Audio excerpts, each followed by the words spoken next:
What's up everyone? Welcome back to another episode of Sleepy Saturday. My name's O'Malley and today we're gonna recap Cloak and Dagger Season 1 Episode 7.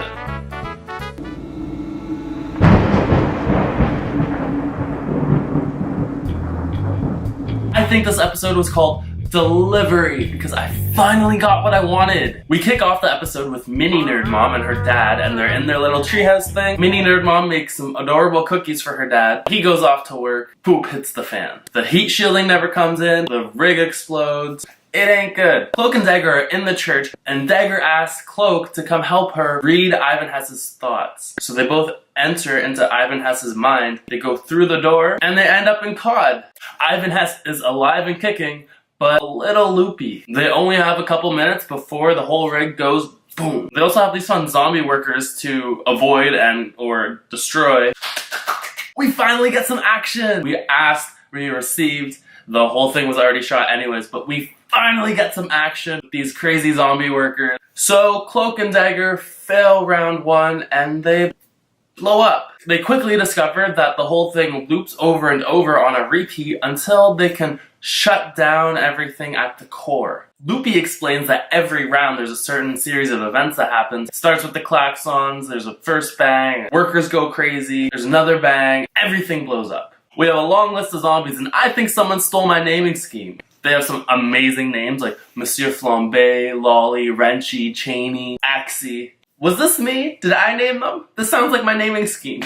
Dagger tries telling Loopy that this isn't actually reality, and he doesn't quite get it. He doesn't remember, and he's kind of suppressing things a little, I think. So when the phone rings, it's actually Dagger's dad calling in. It was Loopy that Dagger's dad was calling the whole time. And then, so Dagger picks up, and it's the weirdest conversation. She goes, "Hi, Daddy," and he goes, "Hi, Pumpkin," and it's weird because she's obviously in the back of the car, but then he's supposed to be calling in angry, but he's not. It's so eerie, but I like the concept. She's talking to a fragment of Loopy's consciousness, but Loopy and Dagger's brain kind of interact to make it realistic based on what they remember. So now Cloak is mad. He's like, "We need to get out of here because it's creepy." And Dagger's just like, yeah, just in a minute. I don't blame her. I mean, if the most important person in the world who had passed away, suddenly I'm able to talk to them, even if it's just in a dream or in a figment of my imagination, I would take it for a while. It's like if you had an old video of them or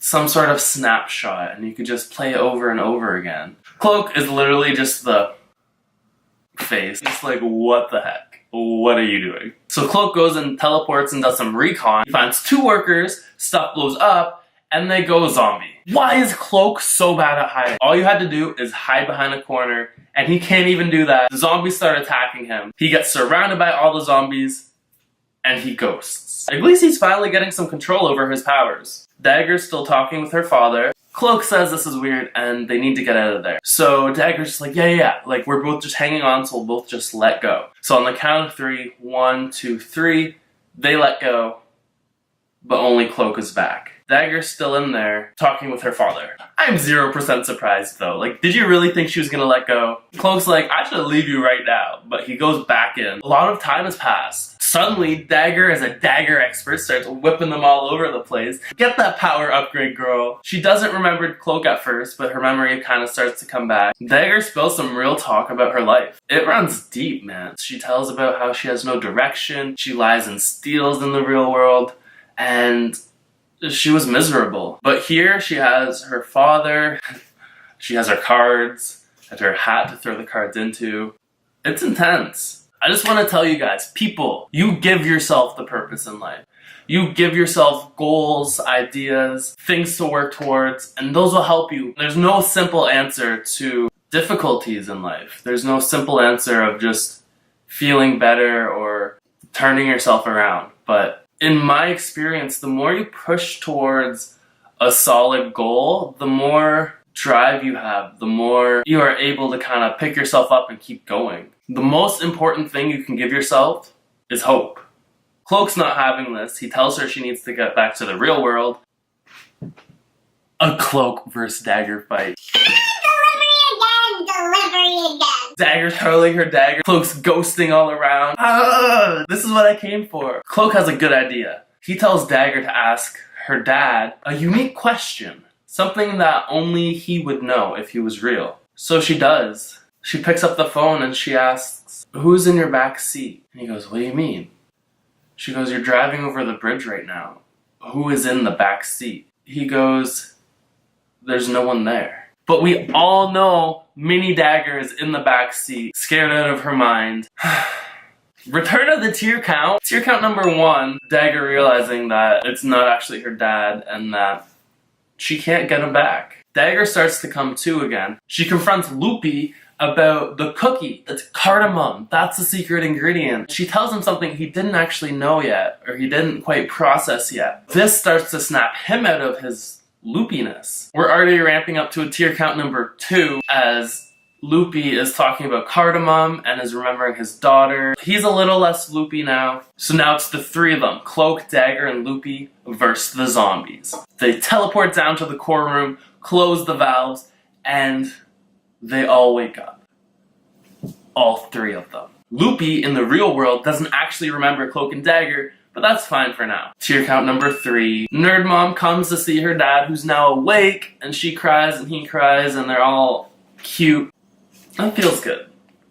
Cloak goes home and he remembers this old tape that him and his brother made. Their very first mixtape, and dang, like, bro was actually a decent rapper. He spit some lines. I see you, bro. So Cloak calls Dagger and they play the tape together and they have this cute little moment. And at the end, Dagger goes, "Can you play it again?" So they're connecting, they're bonding, they're getting more control of their powers, they're moving forward. I rate this episode 6 dagger throws and a teleport because I got more than that. I got a lot. I got what I was asking for. We got action. We got Dagger knows how to throw her daggers. Hello, I've been waiting for this. Now we need... Oh, I don't know when, probably maybe season 2, if there is a season 2. I want Dagger to like teleport through Cloak's cloak and like throw daggers. You know how she's always like popping out and daggering? I want that. I want some of that. But we got a lot of action in this episode. Finally, on one of the groups I'm in, I asked about predictions for today's episode. The prediction was more talking. We finally got some action. Yes, please. I think next episode, Red Cop, is gonna go on a bit of a rampage. I think his control is getting shaken enough that he's feeling a little nervous. He wants to regain his control. He wants to tie up those loose ends. I think he's gonna be gunning for some blood in episode 8. I guess we'll see. Thanks for watching. Once again, my name's O'Malley. I make a new video every Saturday, so don't forget to subscribe and tap the notification bell to be alerted when the next video is released. If you like this video, give it a thumbs up. You can also find me on Instagram and Twitter at O'Malley05, and I will see you next Saturday.